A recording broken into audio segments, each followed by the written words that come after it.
Environmental engineering major.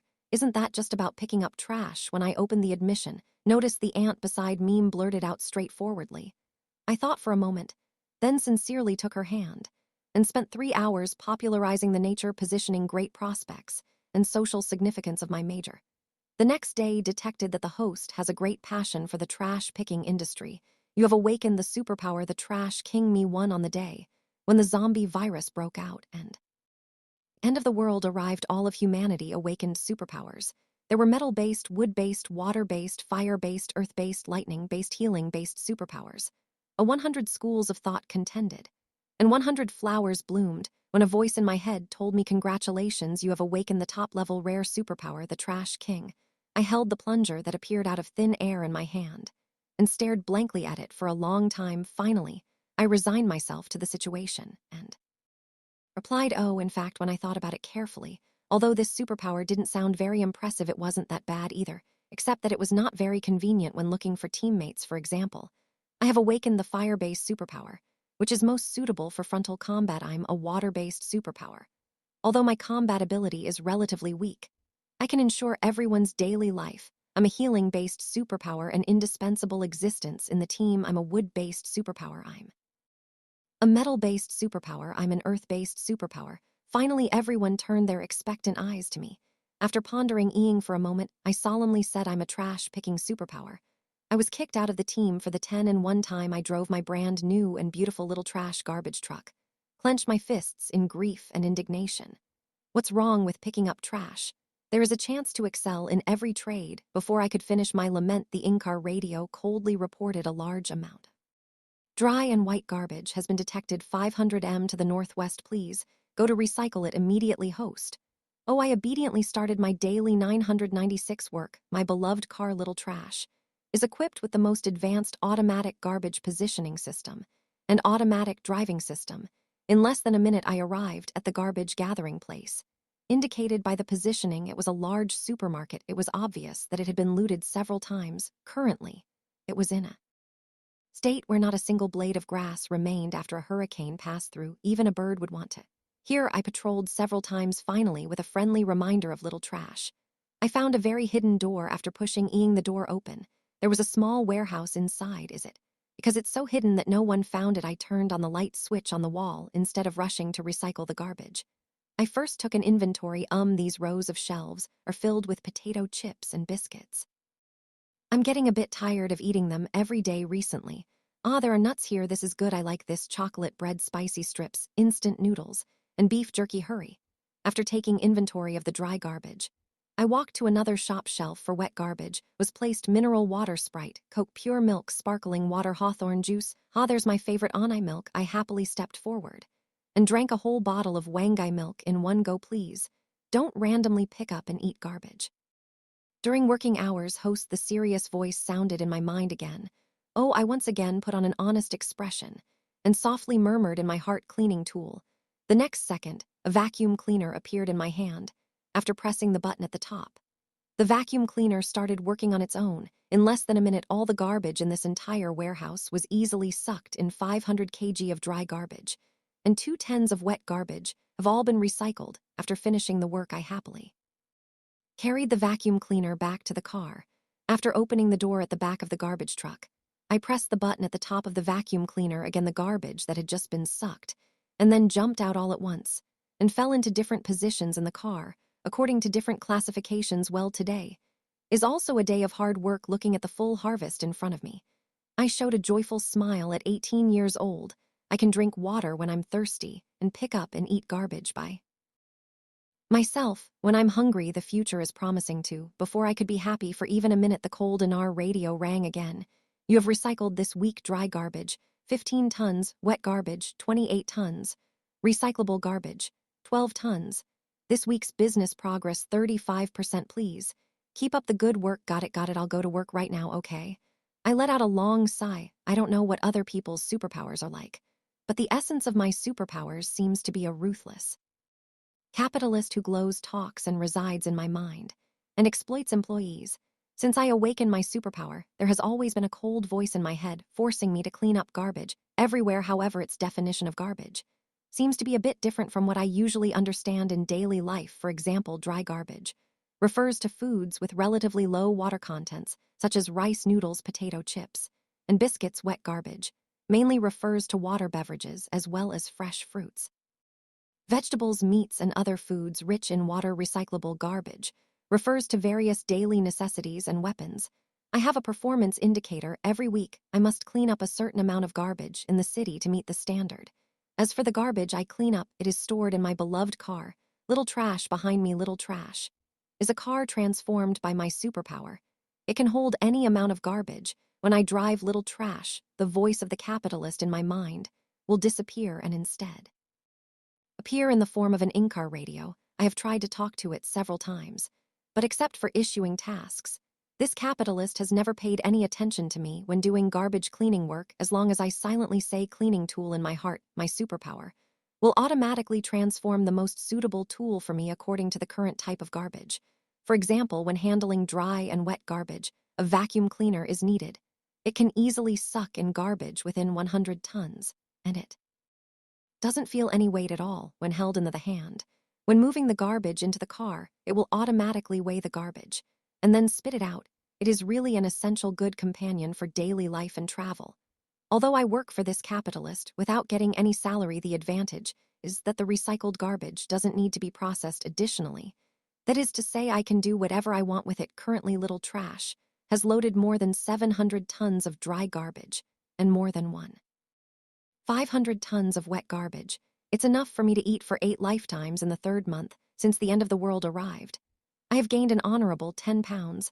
I was still immersed in the sadness of gaining weight when the ruthless voice of the capitalists sounded again. A large amount of hazardous waste, some other waste, a small amount of dry waste, wet waste, and recyclable waste have been detected. 2 Kilm ahead. Please decide for yourself whether to go and recycle them. Host the so-called decide for yourself doesn't mean that this big capitalist is being kind enough to give me, a small garbage collector, the right to choose. It's just that it disdains to go there because it thinks the profit is too insignificant.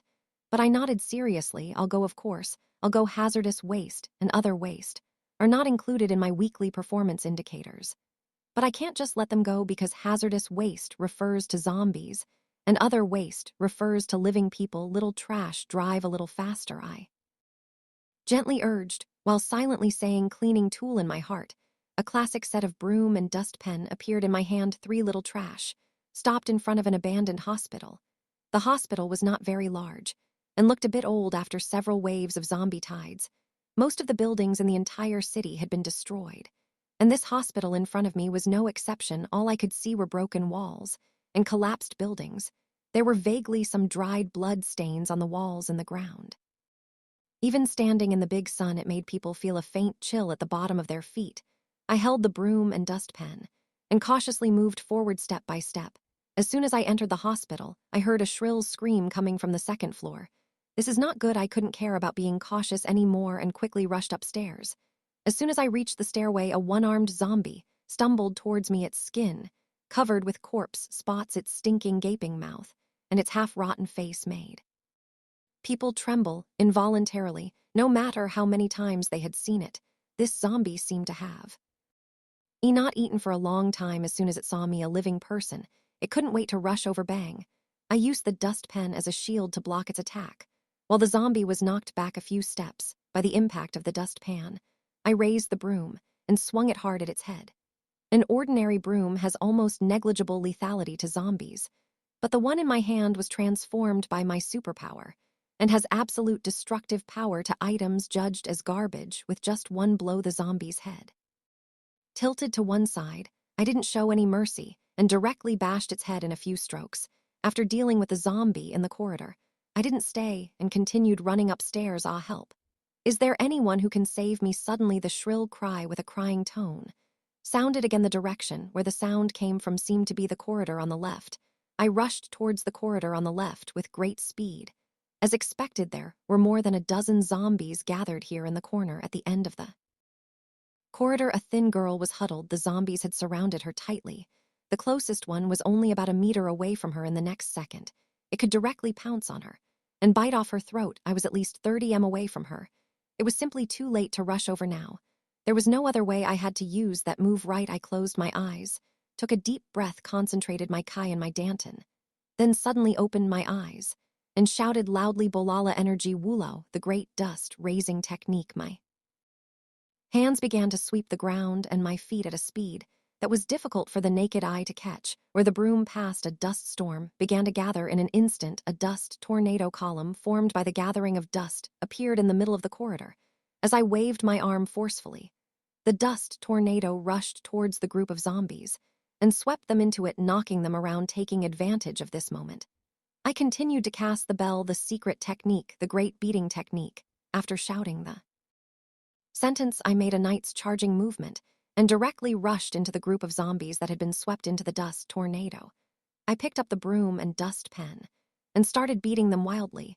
Where the broom reached, it was like breaking dry wood and destroying rotten leaves. Invincible. Who dares to claim invincibility? Who dares to say undefeated? The dustpan strikes, and they all disappear in less than half a minute. This group of zombies were all defeated by me. After dealing with the zombies, I quickly and concernedly helped up the girl in the corner. For some reason, she was crying even louder now. What's wrong with you? Have you been bitten by a zombie? Damn. Could it be that I was still a step too late? After all, no, I'm fine. The girl shook her head, but tears still fell down in large drops. Then what's the matter with you? I asked in confusion. When you used that great dust-raising technique. Just now, the sand got into my eyes, the girl sobbed, and I accidentally ate a mouthful of it. I scratched my head in embarrassment. The broom and dustpan were my most commonly used weapons against zombies. For ordinary zombies, this combination could be said to be invincible. But it also has several obvious disadvantages. One is that all weapons must shout out very embarrassing incantations when using specific skills. The other is that it may accidentally injure friendly forces occasionally.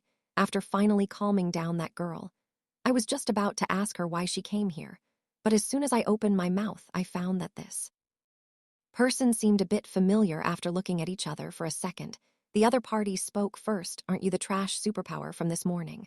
For some unpleasant memories came flooding back. When I was picking up garbage this morning, I met a small team composed of more than a dozen superpower users. 70% of the people in this city had been urgently transferred to a safe base by the government army. When the zombies came, the remaining unlucky ones had also formed small groups on their own and evacuated from the city, heading towards the base. I hadn't seen any living people for almost a week, let alone a team of more than a dozen people. So I was very excited, and went up to greet them, hopping to join their team. I'm a trash-picking superpower. When I happily drove little trash and wanted to show her the thousands of tons of supplies I had stored during this period with them, they burst into laughter. Directly, the trash superpower. This is the first time I've heard of such a superpower. It's not the trash superpower, it's the trash-picking superpower. I patiently corrected. The superpower of picking up trash. Haha, it's so ridiculous. What's the use of such a weak superpower? That's right, I told you these women are useless. They act high and mighty usually, but when it comes to the critical moment, they still have to rely on us men. Such a useless superpower will just waste our resources. If it joins the team, don't bother with her, Archer. Just let this trash girl stay here and pick up trash properly. I was a bit angry, but I still argued I have a lot of resources myself and won't use yours. And you haven't even seen my superpower. How can you conclude that it's useless? This trash girl actually said she has resources. It's so funny. I think they are all rags picked up from the sewer. The group of people laughed loudly, calling me trash girl. One after another, I wasn't unfamiliar with this kind of situation. After the end of the world arrived, the previous order collapsed suddenly. People's social status was no longer determined by their past morality, talent, or power, and money. Instead, it was simply determined by the strength of their superpowers. The stronger the person, the more say they would have. It seemed to have become the norm for the strong to casually insult and laugh at the weak. Although I couldn't change this norm for the time being, I didn't want to go along with such people. So I didn't say anything more and silently walked towards my little trash garbage truck. Wait a minute. Tell you that you could leave at this time. The man in his 30s who lived a bit greasy at the front spoke up. They called him Archer, and it seemed that he was the leader of this team. I turned around to see what kind of nonsense this person could say. Archer's small eyes rolled around on me a few times, and there was an indescribable obscenity in his eyes. I've never played with a female student before. Hey, trash girl, as long as you accompany your brother to have a good time tonight, your brother will guarantee that you'll have Good life from now, and what do you think? He showed a confident and greasy smile on his face and swaggered towards me before he even reached me.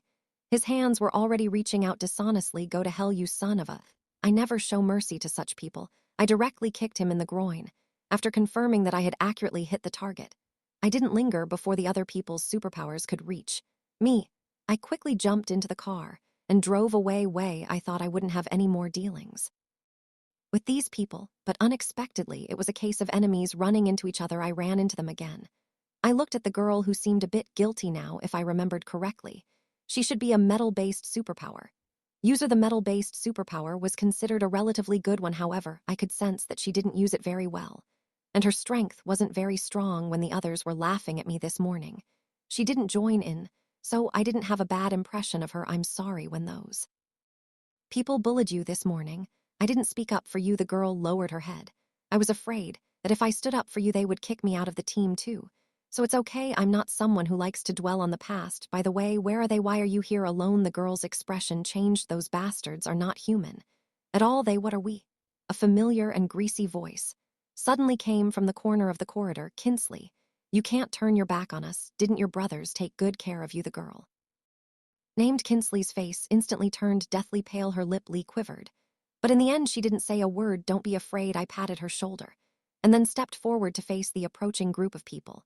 There were 10 men and 2 women. I noticed that the 2 women were dressed much more revealingly than in the morning, and there were some ambiguous marks on their bodies. Yo, isn't this the trash girl from this morning? A rowdy guy named Raleigh stepped forward. What a coincidence. As he spoke, he spat hard on the ground and then pointed at the spit with a smirk. Aren't you a trash picker? Why don't you hurry up and wipe up your brother's saliva? I wasn't interested in this kind of small fry who could only talk trash. I coldly looked at Archer, who was standing in the middle of the crowd. Unlike that Raleigh, when Archer saw the scattered zombie limbs in this corridor, his face turned dark. It should be said that he was worthy of being the leader of this group.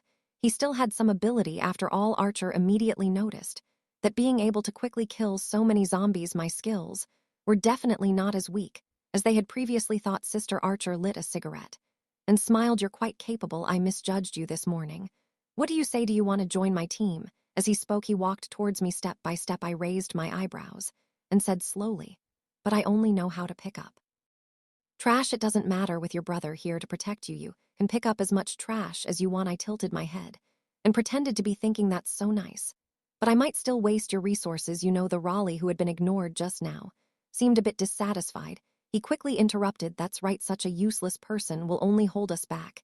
Even if she joins the team, Archer, you can't shut up. Archer turned around and glared at him. A small fireball hit Rig, and he jumped back a long way.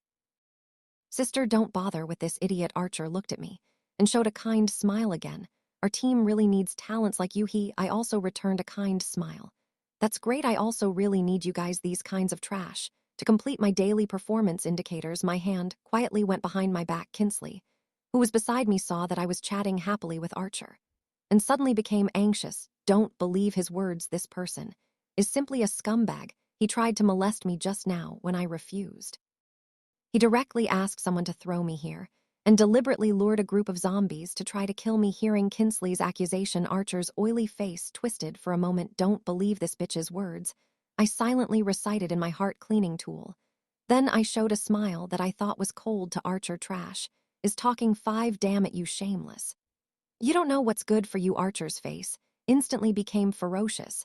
After spitting hard on the ground, he shouted. A group of men ordered their companions to teach me a lesson so I would understand their power. But instead of showing fear, I calmly summoned my weapon, an extra-large bottle of Mr. Muscle toilet cleaner, along with a full set of protective cleaning gear, including a mask, uniform, gloves, and boots.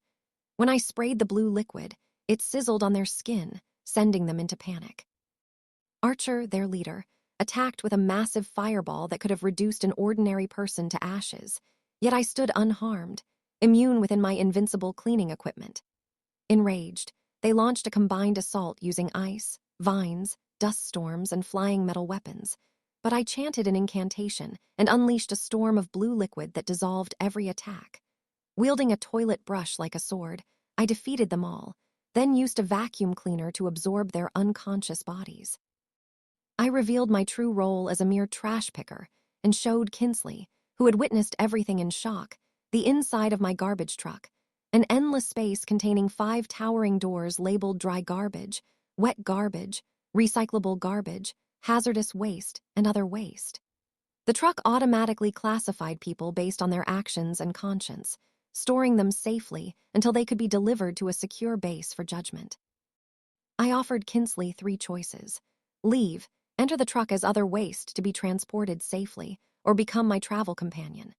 She chose the truck. Bound by a system-issued novice task that prevents me from leaving the city until all its garbage is recycled, I continue driving through the zombie-ravaged streets, collecting waste and saving survivors. With my task now 97% complete, only 3% remains before I can finally finish what I started. I sighed, knowing the remaining 3% of my task lay within the city's central shopping mall, the very place where the zombie outbreak had begun and the strongest undead gathered. Like a final boss's lair in a game, it was packed with tens of thousands of powerful zombies, and rumors spoke of a king-level monster on the top floor. Months ago, I had nearly died trying to challenge it, and even now I wasn't confident I could clear it alone. When I arrived, however, I found a series of towering blood-stained walls surrounding the mall. After leaping over more than a dozen identical walls with little trash, I realized they were built from zombie remains. Inside, the building was eerily spotless, filled only with strange wildflowers that my cleaning tools could not classify as garbage. On the 12th floor, I finally encountered zombies and fought fiercely, exhausting myself, only to be nearly killed by a hidden attacker before a vine suddenly intervened and tore the zombie apart. My unexpected savior turned out to be Paxton, my high school rival, now a dual superpower user with wood and earth abilities. He had been clearing the building floor by floor, even using zombie corpses to construct the walls outside for practice. We soon discovered our system tasks were linked. I had to finish cleaning and recycling the city before he could begin his mission of post-disaster reconstruction. With only 3 floors left and the zombie king waiting above, we agreed to cooperate. Paxton would focus on heavy attacks while I supported and defended with my cleaning arsenal. Our teamwork proved surprisingly seamless as we cleared the 13th and 14th floors, preparing ourselves for the inevitable battle at the top. As Paxton grew fiercer in battle, I shamelessly began slacking off, only stepping in when zombies came too close while casually eating snacks and watching him fight. Together, we were unstoppable. He handled the heavy attacks while I provided occasional support and comic relief. After clearing the 14th floor, we prepared to challenge the Zombie King, though not without playful bickering about my bizarre cleaning tool weapons and his desire to drive little trash. When the confrontation finally came, the Zombie King's overwhelming presence far exceeded our expectations. We lured it to the 14th floor, where I had set an elaborate trap using shampoo magic circles, insecticide mist, and hidden steel wool. Though the trap initially worked, the king's corrupting aura shattered my formation, forcing us into direct combat. Paxton's vines and meteor strikes combined with my corrosive dishwashing liquid briefly lowered its defenses, allowing him to unleash his flamboyant plant-forged sword. Yet even that wasn't enough, and he was gravely injured. Realizing the battle had reached its climax, I finally summoned my sealed divine weapon, the golden plunger scepter of the Garbage King, which locked the Zombie King in place with overwhelming suction. Seizing the chance, Paxton revealed his own ultimate move, a sacred brick embodying the pride of civil engineering. With one decisive strike, the Zombie King's head shattered, ending the fight. Though embarrassed by our dramatic chance, we quietly completed our missions, my city cleaning task reaching 100%, unlocking the next map, and Paxton's reconstruction quest beginning. Choosing to stay for a while, Paxton focused on rebuilding the ruined city while I happily took a well-earned break, cooking hearty meals and enjoying the rare peace after months of relentless struggle. As Paxton devoted himself to mixing cement and rebuilding the city, his appetite grew noticeably, though his fair complexion remained unchanged since he used his powers rather than manual labor. With the repairs nearly complete, we prepared to move on to the next city. Paxton reminded me of the promise he had hinted at before our battle with the Zombie King, his eyes shining with anticipation. I avoided his gaze at first, assuming he still wanted to drive Little Trash, but while I firmly refused to hand over the wheel, I quietly admitted that the passenger seat beside me was still empty. My voice was barely audible, yet Paxton understood. Smiling, he took my hand, and in that simple gesture, our next journey together was decided. Next, there is another similar story. My sister is obsessed with death literature. She believes that if she dies, everyone will fall madly in love with her and deeply regret her death. I have stopped her from attempting suicide and self-harm more than once. He even advised her. Only staying alive is the most important thing. Once you're dead, you truly have nothing left. When my parents found out about this, they didn't feel pity or sympathy for her. Instead, they thought she was incredibly foolish. But she believed I was deliberately causing trouble, trying to prevent her from harming herself to win the admiration of a wealthy second-generation heir. She tied me and my parents up in the basement and tortured us for 3 days and 3 nights. Sickly laughing, he said, "You're right. Only the living can have everything. So you go die and leave it all to me." When I opened my eyes again, my parents and I had returned to the day we first discovered her self-harm, waking up once more. Before I was fully conscious, I met my sister by chance melancholy gaze. Does Bella Shen know that I love him so much I would die for him? If he knew, he would never have taken his mistress out to have fun. When will he truly understand his own heart? Bai Chenhin's soft murmur sounded beside me, and I saw that familiar scene once again. There was a deep cut on her arm from a small knife, and bright red blood was seeping from the wound as she spoke. 2 clear streams of tears flowed down her face. "Sister, don't try to stop me from taking my own life. I really can't live without him." Unfortunately, her wealthy second-generation boyfriend, Bella Shen, would never know. After all, the number of women who have been by young Master Zio's side is too many to count on 2 hands. I stared fixedly at the scratches on his arm, unable to look away, even when my eyes began to ache. How could this pain compare to the agony of being imprisoned by him in the basement with my parents and tortured with a knife in my previous life? In my past life, Bai Chan was just the same. She got together with the wealthy young Master Bella Shen during her senior year of college. At first, the two were indeed very much in love, but Bella Shen had seen too many women and quickly lost his sense of novelty towards Bai Chanshin. He then proposed a breakup. However, Bai Chanshin, who had been obsessed with romance novels since childhood, couldn't accept the sudden loss of love and cried every day after being exposed to death literature. She even started talking to herself at home every day. I understand now. This is telling me to self-harm or commit suicide so that he'll regret it and chase after me. As long as I die, he will immediately regret it and cry his heart out at my grave. So, she began to self-harm and attempt suicide. At first, her self-harm really caught Belishan's attention, though it was his annoyance. But because of this attention, Bayankan became convinced that the dead person literature was right and began to intensify her self-harm. She believed that as long as she was injured, the male lead, Bella Shen, would follow the plot's development. Upon seeing her covered in scars, he suddenly realized that Baichen was his true love. When I'm on the verge of death, he will surely go mad with regret. Sooner or later, he will realize that I am the one who loves him the most, and that dead green tea can just wait to face Brother Qing Shan's furious revenge. My parents and I all thought she had gone mad. So, we confiscated all the knives in the house and kept her locked inside, only opening the door when she needed to go to school. Yet, she believed that we were the ones preventing her from marrying Bella Shen. On the day of Bella Shen's wedding, she drugged and tied us up in the basement, torturing us for 3 whole days. "Sister, are you really going to stop me? You've never been in love, so you wouldn't understand how intoxicating the favor of a domineering CEO can be." By chance looked at me with tears in her eyes, yet her gaze held a clear and ruthless intensity, as if she would stab me with a knife the moment I uttered a word of refusal. She was overthinking it. Of course, I wouldn't stop her. This was a lesson I had learned at the cost of my entire family's lives. I won't stop you. Do whatever you want. You're an adult now, and neither I nor our parents will interfere with your life anymore. Bai Kayan didn't take it too seriously. After all, her parents had always doted on her since she was little, and she believed that if she ever got into trouble, she could just cry a little and everything would be fine. She picked up the fruit knife again and forcefully made a deep cut on her wrist. But her technique was extremely skillful.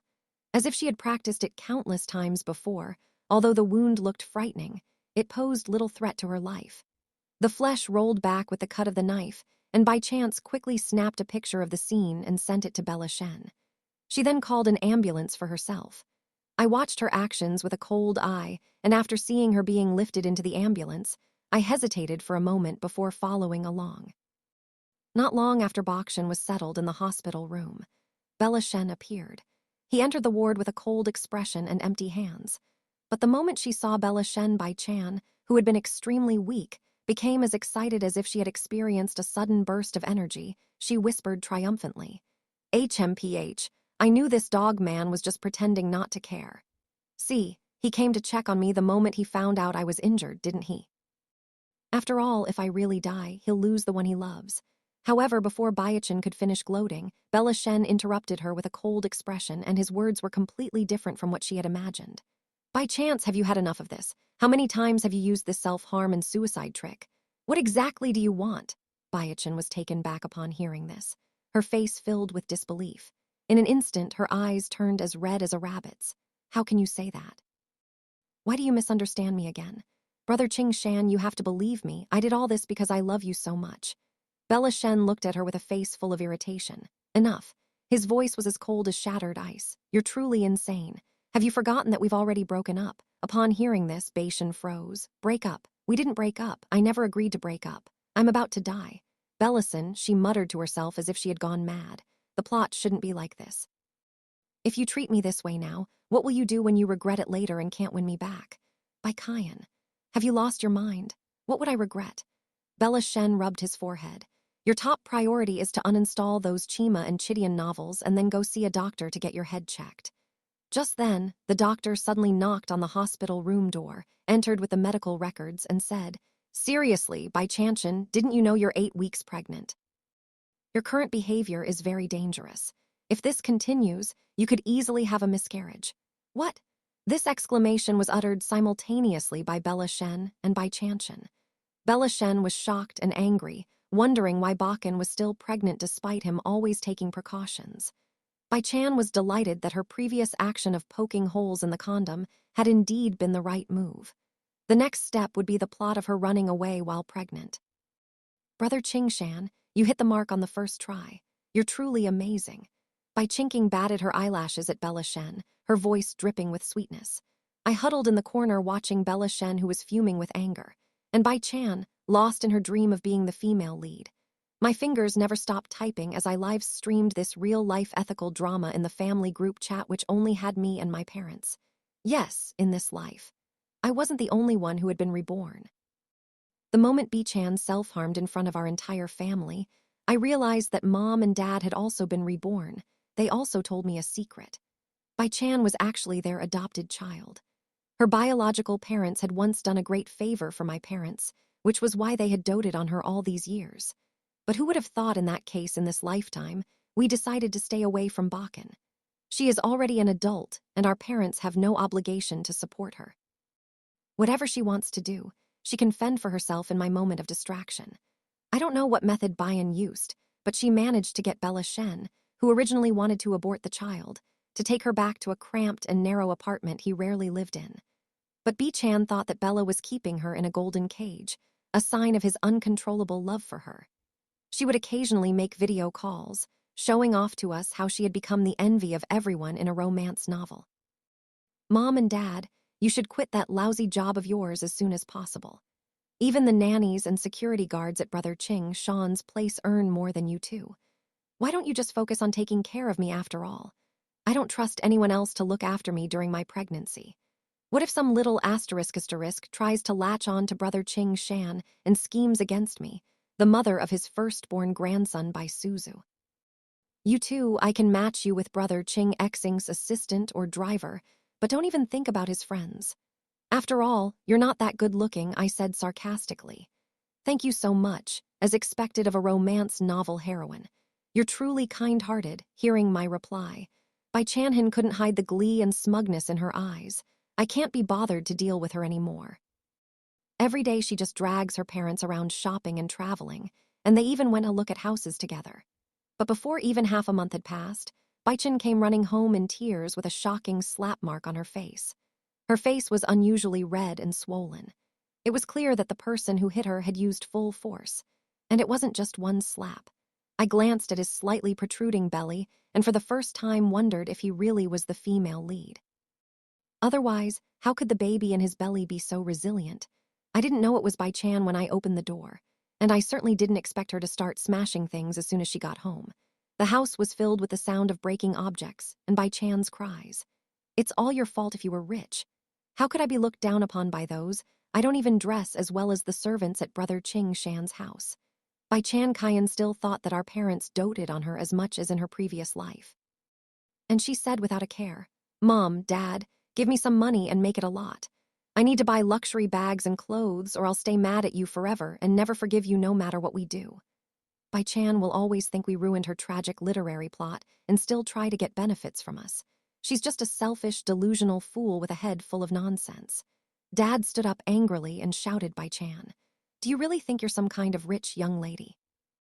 If you want to buy those things, earn the money yourself or go ask your Ching Shan brother for it." My sister looked shocked and screamed, "Mom, look at Dad. How could he say that? I'm supposed to be a strong female lead. How can I spend a man's money? What would that make me? Your dad is right." Mom rolled her eyes. "You want to be a strong female lead and not spend a man's money. Isn't your dad a man? And isn't the child in your belly his? It's only natural for him to spend money on you." "What does that make me then? I'm not with Brother Ching Shan for his money, and I'm definitely not some scheming woman trying to climb the social ladder by using my pregnancy. The baby in my belly is bound to be a genius. Don't you understand investment? How ridiculous. Suzu, come on. Let's go have a big meal with Mom and Dad. Aren't you afraid I'll run away from home and never come back?" But no one paid any attention to her. I smiled, linked arms with my parents, and walked out the door, leaving Baichan alone to throw her tantrum at home. Over the next few days, Baikian sulked and didn't say a word to us. We stopped paying attention to her, too, before we bought our ideal new house. I still hoped she would really run away from home soon. After all, my parents have lived in this old neighborhood for decades, and some neighbors are aware of the reasons why they adopted Baichan. Kicking her out of the house without a clear explanation would invite gossip. I don't want my parents' lifelong reputation to be ruined, but I never expected that the opportunity for her to leave would come so quickly. Suddenly, one day, when neither my parents nor I were home, Baichan, wearing a white dress, climbed up to the rooftop alone. The wind howled as she called Bella Shen. "Brother Ching Shan, guess where I am right now? I don't care where you are." Bella Shen replied indifferently, "I don't believe you don't care about me at all. The child and I are on the rooftop above my apartment right now. As long as you by chance was carried by the wind into the phone on the other end." Bella Shan was utterly fed up and cut her off directly. "Whether you live or die is none of my concern. As for the child, I already told you that night. With a woman as fickle as you, who knows if the child is even mine anyway, I won't acknowledge it," he said, his tone growing colder. "Besides, it's not like I'm short of people to have children for me, Brother Ching Shan. How could you doubt me? Do you know if I die, there won't be anyone left in this world who loves you as much as I do?" Baichan sobbed, her breath catching between cries. Just then, a passerby on the rooftop cried out in alarm, "Ma'am, please calm down. This is the 18th floor. Whatever it is, can't we talk it out instead of resorting to such extremes? You don't understand anything. My boyfriend actually suspects me." Baichan shouted hysterically at the passerby. The sound also reached Bella Shen's ears. He rubbed his forehead helplessly and said, "What on earth do you want? Let me say it again. Go find a doctor and get your head checked. I just want you to look at me. Just one glance and I'll never bother you again. Okay? You don't want to end up in the headlines because of me, do you?" Bella Shen fell silent for a moment, then said fiercely, "No matter what you're really after, I hope you keep your word." After I returned home with my parents, Baichan forced a faint smile on her pale face. "Brother Ching Shan called me. He said he wants to come see me. I knew he must still love me. He was just temporarily blinded by that vixen outside." She couldn't help but glance at me, her eyes full of sparkle. "Sis, don't you think so?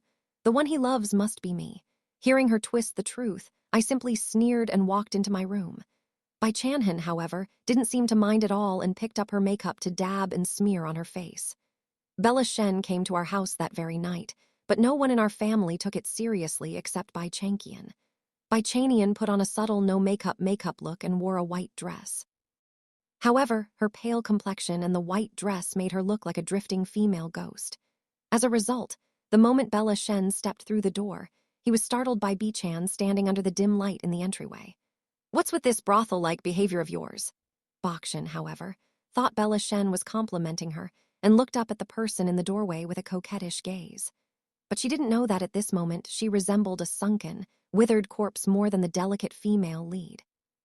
Bella Shen frowned as he watched. "What exactly do you want from me? Going to such lengths to get me to come find you. I've told you 100 times that we're over. Can't you understand plain language? If you hadn't promised to stop bothering me, I wouldn't have come. Get that baby in your belly taken care of. You hear me? Who knows if it's even really mine?" As he spoke, he rolled his eyes dramatically. "Brother Qing Shan, how can you doubt my sincerity?" Before Biancan could finish, our neighbor Auntie, who was clearly enjoying the drama, pushed her way through our door. This Auntie is quite famous in our neighborhood for being a gossip. She can spin anything into something sensational. Not to mention, our neighborhood is an old community. Any little stir gets known by the whole place. "Young man, how can you deny it when by chance is carrying your child and you even want her to get an abortion? Is that how a man should act? You have no sense of responsibility at all." Exactly. Exactly. Since by chance is pregnant, they should get married. After criticizing Bella Shen, the Andes turned to blame by chance Shen. "I don't mean to be harsh, but a young girl getting pregnant before marriage isn't something to be proud of back in my hometown. She'd be punished severely for that. You used to tell your mom you wanted to be a strong, independent woman, but you don't have a shred of a girl's self-respect or self-love." Bella Shen was so furious that his nose twisted in anger, pointing at Bakshan. He said in a rage, "Baich, you insisted I come to your house just for this, didn't you? You gathered a crowd to watch the show. Are you trying to force me into marriage? What do you think you are if you think you can marry me? You're dreaming. It's like a toad wanting to eat swan meat after hearing this." Bai Chan shouted at the aunties. "What does my business have to do with you idiots? What are you looking at? Get lost. What do you country bumpkins know?" Her tears flowed uncontrollably like a floodgate had opened. "Brother Qing Shan, look, I scolded them. They weren't brought here by me. Listen to my explanation.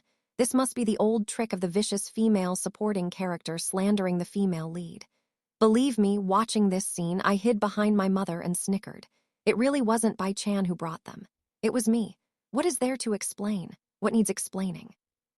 Do you think having a child gives you leverage over me? Huh. You underestimate me too much," Bella Shen said furiously. "Coming to a place like this is just bad luck." Bella Shen tried to leave, but the aunties stopped him. Hey, explain yourselves clearly. How are we sent by some vicious supporting female character? One of you is shameless, getting pregnant before marriage.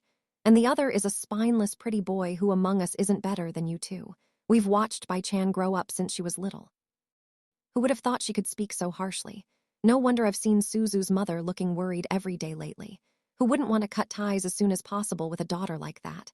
Bella Shen was so angry he was about to go crazy. He broke free from the auntie's restraint and slapped Bi-chan across the face. "Don't call me any more from now on, and I won't see you again either." Bai-chan cried even harder. "Brother Qing Shan, why don't you believe me? Go to hell. You're insane." Bella Shen shrugged and then left the place. Bai-chan slumped to the ground, sobbing uncontrollably. "Why can't you just recognize what's in your heart? Do you have to wait until you regret it later, suffering in agony through countless nights after I'm gone?" As she spoke, the fresh wound on her arm reopened, bleeding incessantly. It looked utterly horrifying. Suddenly, Bakken seemed to realize something and quickly stood up, wanting to pounce on me and hit me. "It's all your fault, Bazu. If you hadn't let those idiots into the house, how could I have ended up in such a mess with Brother Qing Shan? You're the one who ruined it for me." But before she could pounce on me, Dad pushed her away directly. "Enough. By chance, how have you become like this? How can you be so selfish now?" Mom scolded sternly. "Your sister is only thinking of you. Didn't you say you're the heroine of a tragic romance? Then you must go through hardships before finding true love. She's creating opportunities for you. Instead of thanking her, you blame her. How ungrateful." With reddened eyes and a choked voice, I said, "Sis, even if I did nothing, it's still my fault, right? I never imagined you'd think of me this way." The aunt at the door also spoke up for me. "That's right, Chan. Chan, your sister has always doted on you since you were little. You're really breaking your family's heart like this. What do any of you know?" An aunt rolled her eyes, picked a booger from her nose, and flicked it away. And the booger just happened to land right into Bakshan's open mouth. Yes. We country folks don't understand anything. Bakshin was about to retort when her mother mercilessly cut her off. Is this how I usually teach you to speak to your elders? Do you still want to stay in this family?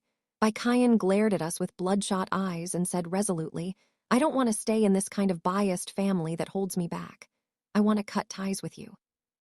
My heart leaped with joy, but I feigned disappointment and said, Baichin, are you sure about this? She nodded arrogantly, as if certain we would beg her to come back later. I've long wanted to distance myself from a family like yours. I always knew that the female lead is destined to have an unfortunate family of origin. Perhaps this is just a trial for us, the chosen ones. Today I will break free from my family of origin. Hearing this, I didn't resort to sarcasm again. Instead, I concealed my inner delight and, in the presence of the aunties, signed a severance agreement with Bai Chanshin. In the ordinary days, a few pieces of gossip exploded like water droplets hitting a hot pan. The news that Bichan had cut ties with us, along with the affair between Bichan and Bella Shen, quickly spread throughout our neighborhood, then to other places, and finally reached the ears of Belishian's fiancé, Su Mingjing. Su Ming Tingjing was a spoiled young lady with a somewhat domineering personality. Upon learning that her fiancé had a pregnant ex-girlfriend, she immediately brought people to lie and wait for Bichan at the school. On the very day Biancan signed the severance agreement, she packed her belongings with red eyes and returned to school, leaving behind the words, "Do not bully a young woman in poverty." She was very close to graduating from university, so she rarely returned to school on a regular basis. But she never expected that upon her return, she would be met with Suing's revenge by Chanch, who hadn't left the house for several days, had just stepped out when Su Mingjing, accompanied by a few others, grabbed her by the hair and dragged her into the restroom. All along the way, Bichan screamed and wailed, but no one dared to intervene. A friend of mine works as a teacher at Bankian's school that day. I happened to have some business with my friend and witnessed this scene. I hid by the restroom door, secretly listening to the commotion inside. The bathroom door was slammed shut with force. Baikayan's voice was filled with panic. "What are you doing? I'm pregnant. Do you know this is illegal? I'll sue you." Summing's voice came through. "I didn't realize you knew the law. So it's you, this little asterisk, who seduced Bella Shen. You don't even look that great. Must have used some sly tricks." "Bella Shen is my boyfriend and I'm carrying his child. I dare any of you to lay a hand on me. Your boyfriend. He's my fiancé. How shameless to act so righteous as the other woman these days. Do you even know who I am? I'm the daughter of the Su family. Do you think you can afford to mess with me?" Everyone beat her up. Beat her until she can never seduce anyone again. A flurry of punches and kicks followed, and I heard the dull thuds of blows landing on flesh, accompanied by Bichan's pitiful cries. "Su Mangting, you'll die a horrible death. Aw, don't kick my stomach. Bella Shen likes me. He'll come to save me. You can still talk. Seems like you haven't been beaten enough. All of you hit harder. Did you not eat or what?" Gradually, Bichan stopped shouting, her voice growing softer and softer. Half an hour later, Bichan was left only with labored gasps. "I was wrong. I know I was wrong. Please stop hitting me. Asterisk, don't let me see you again. Stay away from Bella Shen." The restroom door swung open, and Su Ming strode out with her entourage. I quietly approached, looking at Bichan's bruised and swollen face, feeling an indescribable sense of satisfaction. For a long time, Bichan couldn't move at all. I secretly snapped a few photos of her miserable state before quickly slipping away. Finally, Ban Chan was saved by someone who came in to use the restroom and called 120. However, it was unexpected that the child in her womb was as tenacious as the one in the dead female protagonist's literature, surviving all those punches and kicks, unscathed during the more than a month Bai Chan was hospitalized. She thought the severance letter was a joke and called us countless times, but we didn't answer a single one, so she kept sending WeChat messages to curse us. After Bakshin was discharged from the hospital, her days at school became extremely difficult because of Su Mingjing. Su Mingjing constantly set obstacles for Bai Chan, making her look foolish in front of classmates and teachers. After class, she would find various excuses to pick fights with her, using all sorts of reasons to get physical. Unfortunately, Bonchan, who usually loved to act like a delicate and fragile little white flower, was no match for Su Ming. She also told every one of Ba Chanshin's classmates about her affair with Bella Shen, causing her to be isolated by the entire class. She even specifically had her family donate a building to the school, just so the school would give Baikian a major demerit for being a mistress. Su Ming once again accused Bai Chen of cheating during the final exam. Su Mangjing also found out that Bella Shen had given her a lot of money before because she was pregnant, and she demanded that it be repaid within a month. As a result, Baiqian hadn't gotten back even a single cent of that money. It had long been spent by the very person who claimed to be a strong, independent woman herself, so she simply couldn't repay it. Su Ming then forced Bai Chan to choose between dropping out of school or repaying the money. Evil people have their own evil people to deal with. Tormented to the brink of madness, Bai Chan ultimately chose to voluntarily drop out of school. The counselor informed us about Bai Chan's decision to drop out, originally intending for us to persuade her to reconsider. But our parents said they had already severed ties with her and told the counselor to handle it as they saw fit. So the counselor stopped wasting words and simply let Baiqian leave the school after dropping out. Bak Chan took advantage of our inattention and rushed home like a mad woman, overturning the table and shouting, "Why? Why are you treating me like this? You weren't like this before, huh?" By chance still has the nerve to talk about the past. Should we continue to protect her only to end up being tormented to death? Dad angrily said, "By chance, that's enough. You say we don't protect you, but have you even looked at the terrible things you've done? What do you expect us to do?" By chance roared, "What have I done? Everything I did was right, you bunch of NPCs. My family background is so poor. Can't I think about my own future? You just don't understand me. Understand you. I think no normal person could ever understand you. Did we ever lack food or clothing for you? You're just a delusional madwoman, always thinking you're the heroine of some romance novel. I don't care. You can't treat me like this." While shouting, she also frantically smashed things around the house. Mom even slapped Bi Chayan directly across the face. "By Chanhin, we've already cut ties. Get out of my house." Bai Chan was clearly stunned by my mother's words and didn't dare to speak again, only glaring at us with a venomous, hateful look. After a moment, she let out a sharp scream. "Just you wait. I'll make sure you all regret this." Bai Kayan's belly grew bigger with each passing day. Occasionally, when I ran into her on the street, her eyes were completely hollow, just like the heroine in a tragic novel, no matter how flawed the male lead is. Upon seeing the fragile and tragic side of the female lead, and realizing she is about to die, he will shed tears for her and be filled with regret. From then on, the female lead lost her cheap life, while the male lead lost his most precious love. Though he later reached the pinnacle of success, he became a lonely man. Finally, he made all those who had bullied the female lead suffer the ruin of their families. As if living in hell, after all, life is precious, but love is even more valuable. The male lead has lost his beloved forever. This is truly tormenting the male lead to death. The author who writes such tragic literature is truly malicious. I stood on the street and saw Bai Kayan in the cafe reading a novel while tears streamed down her face. I suddenly found myself eagerly anticipating Belishin's reaction when he saw her in this state. Would he gently pull her into his embrace? Or would he be horrified and tell her to get away from him? But after Beishin left my house in such a disheveled state, how could she possibly not stir up trouble now? The more I thought about it, the more it felt like the calm before the storm. When I got home, I told my parents that I was worried she might try to harm us and we needed to be prepared. Sure enough, one night I stayed up late while working by the window. I saw Bak Chan sneaking into our residential building. I immediately went to the room to wake up my parents. Bai Chan was probably about to make her move. Bai Chan thought we were all asleep, but in reality, after seeing her pick the lock and enter our home, we took all the keys and went out, then locked the door from the outside. This time, no matter what Bakanian intended to do, she was going to taste the bitterness of her own misdeeds. At 1:00 a.m., the same time as in her previous life, this time she chose to set a fire. Bai Chanhin lit the clothes and bed sheets at home and threw them all in front of the doors of my and my parents' rooms.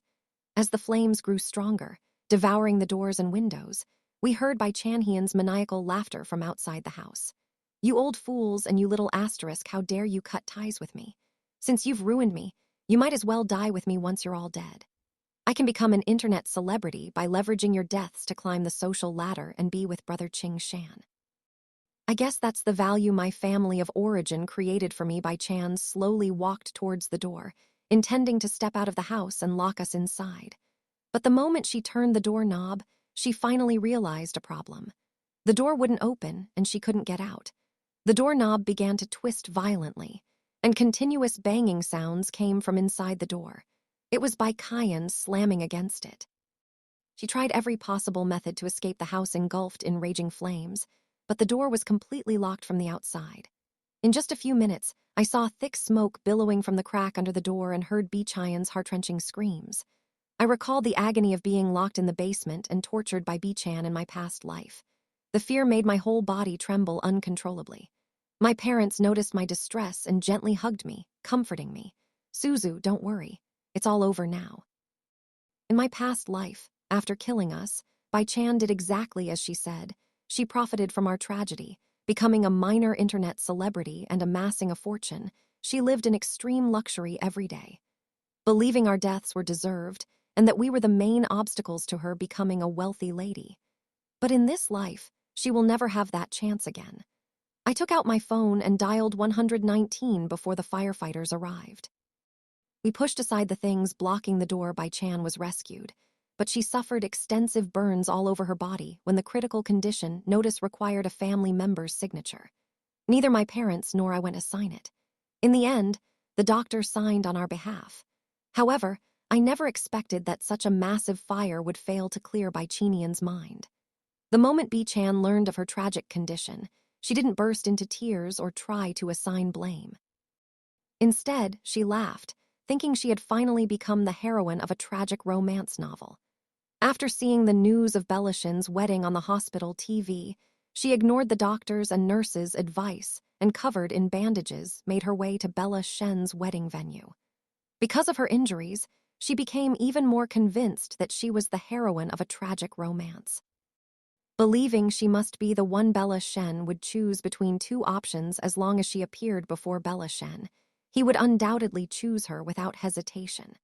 So, on the day of Bella Shen's wedding, what made the headlines was not the marriage alliance between the Xiao and Su families, but Bai Qian's attempt to disrupt the ceremony. Although the marriage between the Su and Xiao families was a business alliance, Su Manjing and Bella Shen were childhood sweethearts and had some affection for each other since they were young. Su Ming could tolerate Belishian's minor flirtations with other women. As long as they were kept out of the public eye, she could still be the perfect Mrs. Xiao. But no one expected Bai Qian to be so bold as to come directly to the wedding venue and cause a scene. This commotion tore off the Xiao family's fig leaf. In the news video, Bai-chan, wrapped in white bandages, somehow managed to sneak into the banquet hall just as Su Ming and Bella Shen were about to exchange rings. She stood there with her round, protruding belly right in the middle of the lively, bustling banquet hall, afraid no one would see her. She even ran to the front of the stage and snatched the host's microphone. Tears streamed down her face, her burnt hair still not fully grown back. From a distance, she looked utterly broken, like a shattered mummy. Stubbornly, she raised her head to look at Bella Shen, asking pitifully, "Brother Qing Shan, I'll ask you one more time. Do you choose me or her?" She pointed her finger at Su Manjing, her voice trembling incessantly. After these words came through the microphone, the lively hall fell silent in an instant. Even the symphony orchestra behind her stopped playing. The host, who had the microphone snatched away, stood there somewhat at a loss. As if witnessing such a scene for the first time, Su Ying's face darkened the moment she saw Bai-chan. Bella Shen saw his fiancé with a dark expression, as well as his parents in the audience, who also looked grim. He quickly rushed toward Bai-chan. Bai-chan thought Bella Shen had come to his senses and was going to elope with her, so she gave him what she thought was a sweet smile. He then looked at Su Manjing with a triumphant gleam in his eyes. "Brother Qing Shan, I knew it." Ah. Bella Shen kicked Bai-chan right in the chest, causing her unhealed wound to bleed again, looking at Bai-chan's large belly. A cold glint flashed in Bella Shen's eyes. He deliberately kicked her stomach several times with force. Everyone present was stunned, and some onlookers even immediately raised their phones to start live streaming. Blinded by rage, Bella Shen ignored the security guard's attempts to stop him and delivered several more vicious kicks to Bai-chan. "I told you to get rid of the child. So why are you still keeping it? I gave you so much breakup money and you're still not satisfied. What exactly do you want? Showing up at my wedding looking like this? Are you here to mourn your own death? You despicable woman. You're already wrapped in bandages. So why aren't you dead yet?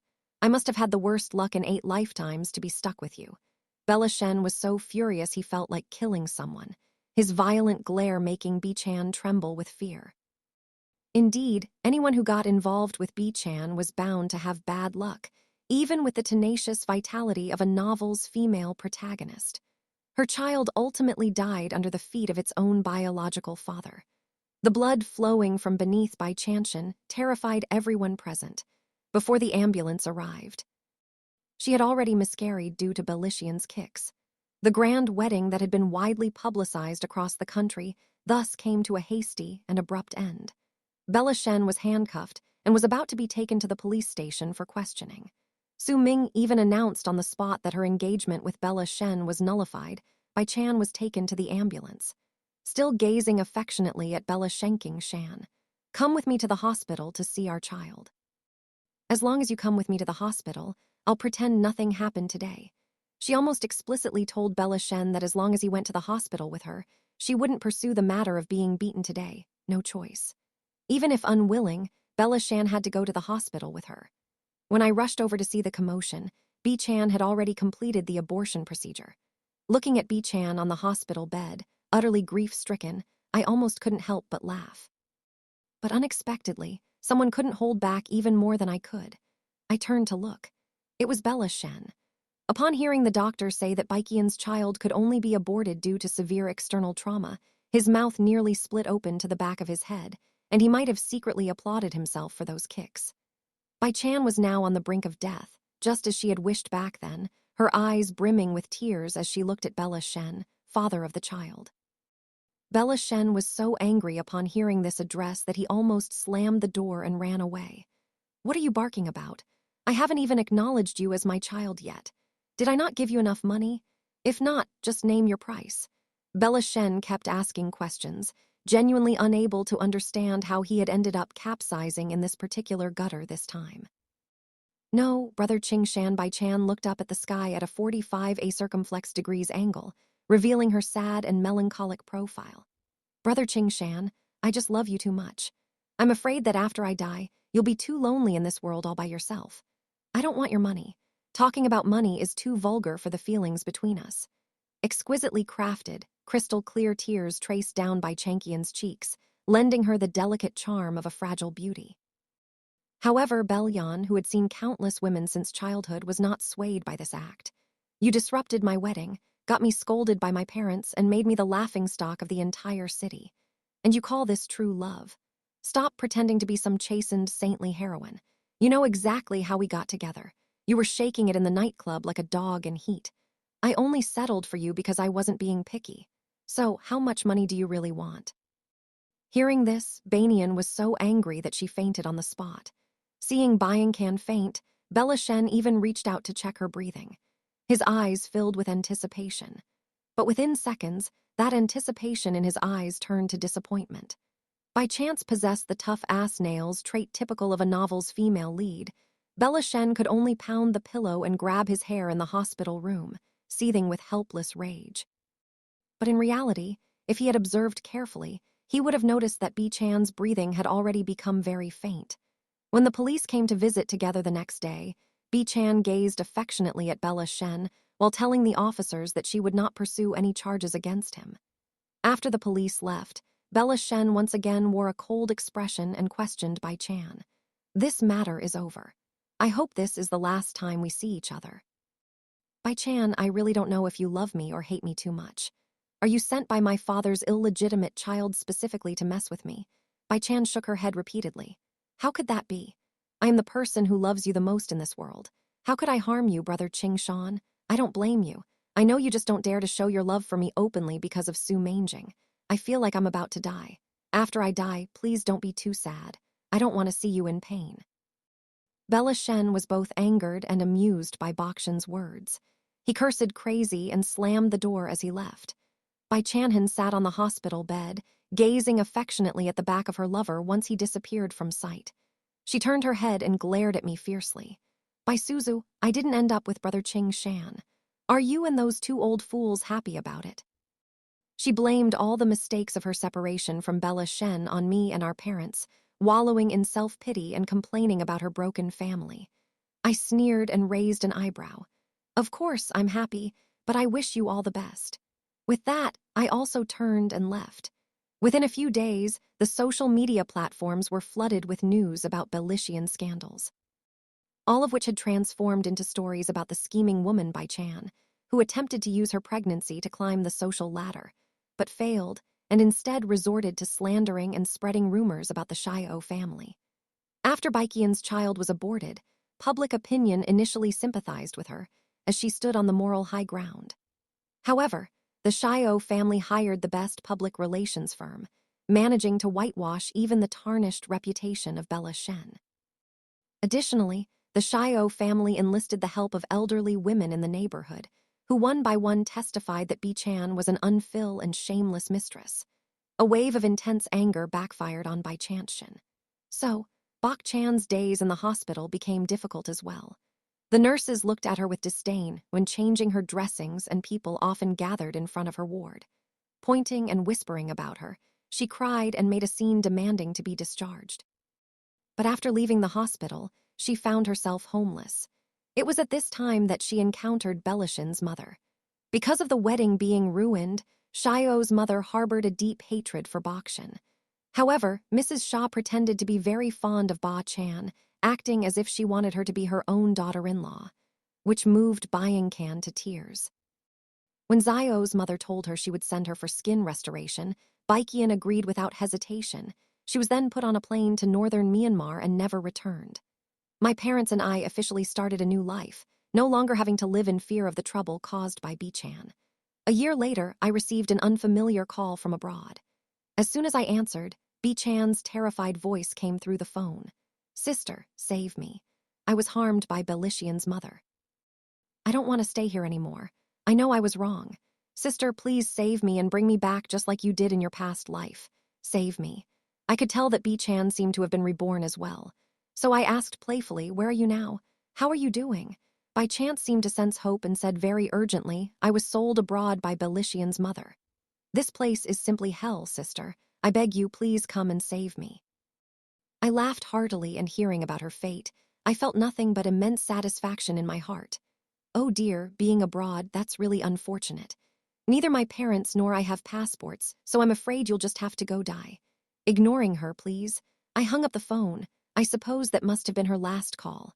From now on, there will no longer be a person named Bi Chan in this world. However, her affairs are no longer important to me. The house that Bi Chan burned down was insured by my parents, and the compensation is enough for us to buy a new one, perhaps to make up for her own unease. Belishian's mother also gave us a large sum of money, which I promptly donated to a primary school in a mountainous area. My parents and I moved to a different city. This time, no one will disturb us, and we will live happily ever after. After hearing the two stories above, what are your thoughts? Feel free to share your opinions in the comments section. Looking forward to hearing from you. If you like this story, don't forget to like it, share it, and subscribe to my channel. See you next time.